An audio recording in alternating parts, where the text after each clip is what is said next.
అన్న ఏం చేస్తుంటారు మీరు? టాపీ వర్క్ అనండి. టాపీ వర్క్. ఏంది ఎలా ఉన్నాయి వర్క్లు? బాగానే ఉన్నాయండి. ఏంది ఇసుక ఫ్రీగా వదిలేరు, ఎలా ఉంది అసలుకి? వదిలేడు బాగానే ఉంది సార్, అంతా బాగానే ఉంది. మరి గతంలో ఎలా ఉన్నాయి మీకు పనులు? గతంలో కన్నా ఇక ఇప్పుడు ఉన్న ప్రభుత్వంలో కొంచెం పర్లేదు, బాగానే ఉంది, అన్నీ బాగానే జరుగుతుంది, పర్లేదు మరి కొంచెం. గడిచిన 5 సంవత్సరాల్లో అసలుకి మీకు పనులు ఎలా ఉన్నాయన్నా? గడిచిన 5 నెలల్లో ఈ పనులు ఏడున్నాయన్నా? ఇసుక డిమాండ్ ప్రతి దాని మీద చర్చలేగా, చర్చలు ప్రభుత్వం అయిపోయింది కదా అదంతా. ఇప్పుడు దాని గురించి మాట్లాడుకునే కన్నా ఇప్పుడు చేసేయి మనం పరిగణనలో తీసుకుంటే బాగుంటుందని నా ఉద్దేశం. మరి ఈ ప్రభుత్వం వచ్చి 50 రోజులు అయిపోతుంది, మీకు ఏమనిపించింది? ఇది పేదలకు ఏమైనా పనికొచ్చే ప్రభుత్వమే అనుకోవచ్చు అంటారా? పనికొచ్చే ప్రభుత్వమేనండి, చేసిద్ది కూడా, పనికొచ్చే ప్రభుత్వమే చేసిద్ది, దాంట్లో మొహమాట పడే ఇదేం లేదు. ఇంకొక 5 సంవత్సరాలు కూడా వెళ్తాడు చంద్రబాబు నాయుడు. ఏంటి అంత మాట చదువుతున్నారు? 50 రోజులకి అంత నచ్చిందా? ఏంది 50 రోజులకి నచ్చేది ఏముందండి? పెన్షన్కి ఇప్పుడు పెన్షన్ ఇచ్చేటప్పుడు వాలంటీర్లు కావాలి, వాలంటీర్లు లేకుండా ఏది కాదన్నాడు. వాలంటీర్లు లేకుండానే చేసి చూపించాడు చంద్రబాబు నాయుడు. అంత ఇదిగా ఉన్నాడు, అంత కాంప్రమైజ్గా ఉన్నాడు ఆయన చేయటానికి. ఏమంత ఇది అయిపోయింది నీకు ఆయన మీద? ఇప్పుడే నువ్వు అన్నీ మొదలు పెట్టావంటే ఎన్ని రోజులు అయింది? 50 రోజుల్లో అసలు పరిపాలన అసలు ఏం లేదు, పేదలందరినీ గాలికి వదిలేశాడు చంద్రబాబు నాయుడు అంటున్నారు. ఏం లేదు, దుమ్ము ఎత్తిపోయడానికి తప్పించి ఏం లేదు. ఆయన చేసిన దానికన్నా ఈయన చేసిందే మేలు నన్ను అడిగితే. ఆయన చేసిన చాలా ఉన్నాయి. అమరావతి రైతులని అంత ఇబ్బంది పెట్టాడు, అవి మర్చిపోయాం అవన్నీ. అందరికీ తెలుసండి, చిన్న పిల్లవాడిని అడిగినా చెప్తాడు. మరి ఆయన చేసిన నివారానికి కానీ మనం చేసిన దానికి పర్లేదు నన్ను అడిగితే. అది మరి ఇక్కడ ఇంకో విషయం కూడా కనుక తీసుకుంటే కనుక మనం ఈ ప్రభుత్వం వచ్చిన తర్వాత అసలు పేదలకు అందాల్సిన సంక్షేమ పథకాలు ఏమి అందట్లేదు. అమ్మఒడి కానీ, అదే తల్లికి వందనం అన్నారు, ఎంతమంది పిల్లలకి ఇస్తే అంతమంది అన్నారు, అసలు అయితే ఎవరికి ఇవ్వట్లేదు ఇంకా అనే మాట అంటున్నారు కదా. కొత్తగా పెళ్లి చేసుకుంటామండి. కొత్తగా పెళ్లి చేసుకున్నప్పుడు అన్నీ ఉండవు, నిదానంగా సమకూర్చుకోవాలి, నిదానంగా తెచ్చుకోవాలి. పెళ్ళైన 2 రోజులకి పిల్లలు పుట్టాలంటే పుడతాడా సార్? పుడతారా? ఎవరైనా ఉన్నారో చూపిండి మరి నాకు. అలా ఉంది వాళ్ళ పని. పుడతారా? పుట్టరుగా. నిదానంగా ఉంటుంది, దానికి కూడా ఉంటుంది, ఆలోచించాలి. నువ్వు ఖజానా మొత్తం ఖాళీ చేసి వెళ్ళిపోయావుగా, ఏముంది చేయడానికి? అసలు ఏం లేదు, నేను అసలు అప్పులు ఏం చేయలేదు. అప్పులు చేయకపోతే ఈ దోపిడీలు ఏంటి? నువ్వు పైసి తగల పెడతాం ఏంటి? కుంభకోణం ఏంటి? అవన్నీ నువ్వు చేసి చేయించిన పనిలేగా అవన్నీ. మరి అవన్నీ ఎందుకు అవుతున్నాయి? ఎప్పుడైనా చరిత్రలో మీరు చూసారా ఎలాంటి? ఇప్పుడు చూస్తున్నాం, ఇక్కడ చూస్తున్నాం. మరి దానికి ఏమనాలి? దానికి ఏంది? ఎవరు చెప్పాలి సమాధానం? అంటే ఇటు మధ్యలో ప్రజలు నలిగిపోతున్నారు. ప్రజల్ని బయటపడేయాలంటే చంద్రబాబు నాయుడు రావాలి. అసలు లేదు, అసలు చంద్రబాబు నాయుడు వస్తే కనుక కరువు కాటకాలు వస్తాయి అనే మాట అయితే గట్టిగా వాడుతుంది. ఇవన్నీ అసెంబ్లీకి వెళ్ళి మాట్లాడాల్సింది పోయి మా తరపున నువ్వు ప్రతిపక్ష హోదా కావాలి, నాకు అది కావాలి, ఇది కావాలని అడుగుతున్నావు కదా. నువ్వు అసెంబ్లీకి ఎందుకు వెళ్తా? ముందు అది చెప్పు మాకు. అసెంబ్లీకి వెళ్తే నాకు మైక్ ఇవ్వడం అంటున్నారు. ఎందుకు ఇవ్వరు? నువ్వు వెళ్ళాలిగా, వెళ్ళకుండా నువ్వు చెప్తావేంది? ఎందుకు ఇవ్వరు? చంద్రబాబు నాయుడు చంద్రబాబు నాయుడు వెళ్ళి రాలేదా? నువ్వు ఎందుకు వెళ్ళలేవు? నీకు వెళ్తాం భయం. ఎందుకు భయం? ఇవన్నీ బయటపడతాయి కదా. అరే పులివెందుల పులి అంటున్నారు. పులివెందుల పిల్లి, అది పులి కాదు, పిల్లి. వట్ట మాట్లాడతావు? పిల్లేది, దొడ్డిదారిన పారిపోయి పిల్లేది, పులి కాదు. పులి అంటే ఈయన ఎన్ని అవమానాలు పడ్డాడు, ఎన్ని బాధలు పడ్డాడు.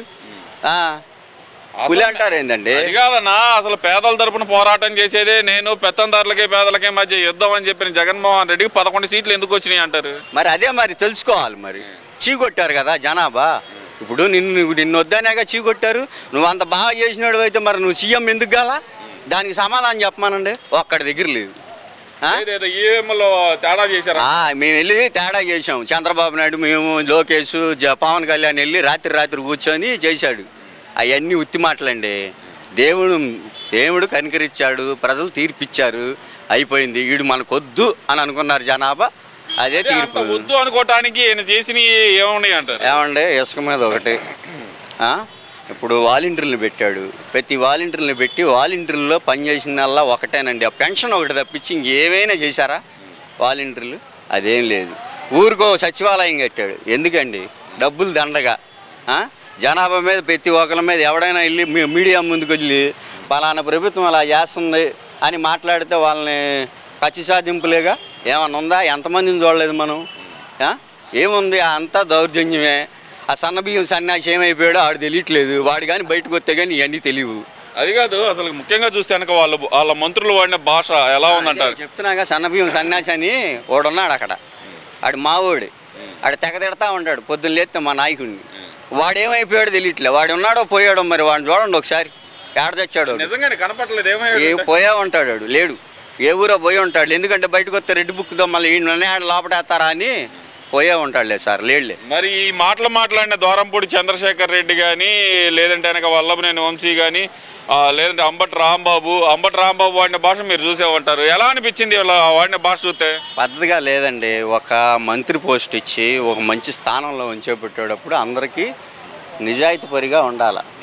ఒక మినిస్టర్ హోదాలో పెట్టినప్పుడు ఒక మంచి జనాభా ఎన్నుకొని పెట్టారు నిన్ను. ఆగతాయితనం కాదండి అది. ఎవరైనా సరే ఉందా దాని ఇది ఉండాలి. అసలు బూతులు ఎప్పుడైనా విన్నారా మీరు అసెంబ్లీలో కానీ బయట కానీ? నేను ఎప్పుడు వినలా. ఈ గత ప్రభుత్వం నుంచి అందరూ నవ్వుకున్నారు. ఎలా కాలం లాగా ఉంది, ఫోన్లో చూసుకుంటూ నవ్వుకుంటా ఉంటున్నారు. అది నవ్వులు పాలయ్యారు వాళ్ళు. అది పరిపాలన కాదు, అది నవ్వుల పరిపాలన అంటారు దాన్ని. అది ఏదైతే మీరు సన్నబియ్యం అన్నారో ఆయన అసలుకి 2.5 సంవత్సరాలుగా మంత్రిగా ఉంది. మరి మిగతా 2.5 సంవత్సరాలు ఆయన మామూలుగానే ఉన్నాడు కదా. ఏం చేశాడండి? వాళ్ళ ఊరికి దారిలో రోడ్లు వేయించుకోలేకపోయాడు ఆయన. రోడ్లు ఎప్పుడైనా వెళ్ళారా గుడివాడటు? మరి రోడ్లు వేయించుకున్నాడా సార్? క్యాటిబాబు మీద ఉన్న ఇది రోడ్ల మీద లేదు, సంక్షేమం మీద లేదు, ఏమీ లేదు. ఇప్పుడు చూడండి ఎట్ట చేస్తున్నారు పని. వెనకాల రాము అది ఏది అసలు మరి ఈ ప్రభుత్వం వచ్చిన 50 రోజుల్లోనే అసలు రాష్ట్రపతి పాలన పెట్టే అంత దారుణంగా ఉందా పరిపాలన? ఇది ఏం లేదండి, ఏం లేదు. ఆయన ఢిల్లీ కాదు కదా, బొంబాయి వెళ్ళి ధర్నా చేసుకున్నా ఏం కాదు మాకు. అంతా బాగానే ఉంది. రాను రాను అన్ని సంక్షేమాలు వస్తాయి, అన్ని పథకాలు అందుతాయి. కంగారు పడకూడదు. ఏంటంటే ఇప్పుడే కదా, ఇది కొత్త సంసారం ఇప్పుడే మొదలుపెట్టారు. మళ్ళీ అన్నీ సమకూర్చినాక అందరికి ఒక్కోటి అందింది. ఏది అసలు చంద్రబాబు నాయుడు వస్తేనే అసలు ముఖ్యంగా అసలు ఇచ్చిన హామీలు అన్నీ వదిలేస్తాడు, గాలికి వదిలేస్తాడు. ఆయన ఒక అమరావతినే పట్టుకొని కూర్చుంటున్నాడు అనే మాట వినపడింది. అర్థం కావట్లా. వదిలేస్తున్నాడు అమరావతి అంటే ముందు మనకు ఉండటానికి ఒక ఇల్లు కావాలండి. ఆ ఇల్లు ఏర్పడింది అనుకోండి.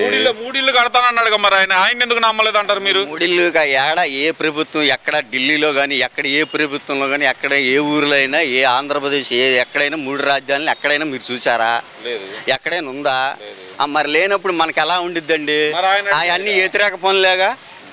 అది మనం ఉన్నది ఇప్పుడు ఏంటంటే సగం మొదలు పెట్టాము, ఆ సగం పూర్తి చేసుకోవాలి. దాంట్లో డెవలప్మెంట్ తెచ్చుకోవాలి, పిల్లలకు ఉద్యోగాలు తెచ్చుకోవాలి. చాలా ఉన్నాయండి. అన్నీ ఒకటి కాదుగా. మంత్రి అనేవాడు ఒకలాగా ఆలోచించాడు, అన్ని రకాలు ఆలోచిస్తాడు. చేయగలడు అంటారు ఇవన్నీ చంద్రబాబు నాయుడు. ఇప్పుడు చూస్తేనేమో అప్పులు కుప్ప అయిపోయింది రాష్ట్రం. నాకు భయం వేస్తుంది సంక్షేమ పథకం. ఎంత అప్పులు కుప్పైనా అంతైనా నిదానంగా చేసుకొని ఆయన చేసి మళ్ళా సీఎం అవుతాడు. చూడండి, ఇది కన్ఫామ్. లేదు 2029లో నేనే తిరిగి వస్తాను, ఒక్కొక్కళ్ళు అతి చేసే వాళ్ళందరూ జాగ్రత్త ఒళ్ళు దగ్గర పెట్టుకొని అంటున్నాడు. ముందు నీ పార్టీ ఉండిద్దో లేదు, ముందు పార్టీని కాపాడుకోమనండి. అక్కడ వచ్చేవాళ్ళు లేడు, ఆ అసెంబ్లీకి వెళ్ళి మాట్లాడమనండి. తర్వాత ఉంటుందో పార్టీ. నువ్వు ఏడో కూర్చొని ఆ మీడియా ముందు కూర్చొని ఈ మీడియా ముందు కూర్చొని మాట్లాడతాం కాదు. అసెంబ్లీలోకి వెళ్ళి నువ్వు ప్రజల తరపున ఏం చేస్తున్నావు అనేది ప్రజల తరపున నువ్వు అక్కడ మాట్లాడాలి, బయట మాట్లాడదాం కాదండి. ప్రజల కోసం ప్రజల మధ్య నుంచే యుద్ధం మొదలు పెడతాను అంటున్నాడు. ప్రజల మధ్య ఇప్పుడు నీకు 11 సీట్లు ఇచ్చారు. నువ్వు 11 సీట్లు ఇచ్చి నువ్వు ప్రమాణ స్వీకారం చేసేసి నువ్వు వెళ్ళిపోయావు. అసెంబ్లీ జరిగినప్పుడు నువ్వు ఎందుకు వెళ్ళట్లా? నువ్వేం చేయనోడు అయితే అసెంబ్లీలోకి వెళ్ళి తీర్మానం చేసి నేను ఇది చేయలేదని గట్టిగా యుద్ధం చెయ్యి. అప్పుడు నిన్ను నమ్ముతారేమో. నువ్వు అసెంబ్లీకి వెళ్ళకుండా ఏం చేయకుండా మాట్లాడకుండా నేను ఎట్ట నమ్ముతారు చెప్పండి? 5 సంవత్సరాలు అసలు అసెంబ్లీకి వచ్చే అవకాశం ఉందంటారా జగన్మోహన్ రెడ్డి? ఏం రాడు. ఆయన బయట కొట్టుకొని బయట కొట్టుకుంటాడు. ఆయన డొప్పు ఆయన కొట్టుకుంటా ఉంటాడు. అది అంతే ఇక. అది ఏం చేసేది ఏమి ఉండదు. అయితే కనుక తిరిగి వచ్చే అవకాశం లేదంటారు? ఏం లేదు, అంతా వచ్చిదే, ఏమి లేదు. చంద్రబాబు నాయుడు థ్యాంక్స్ అండి.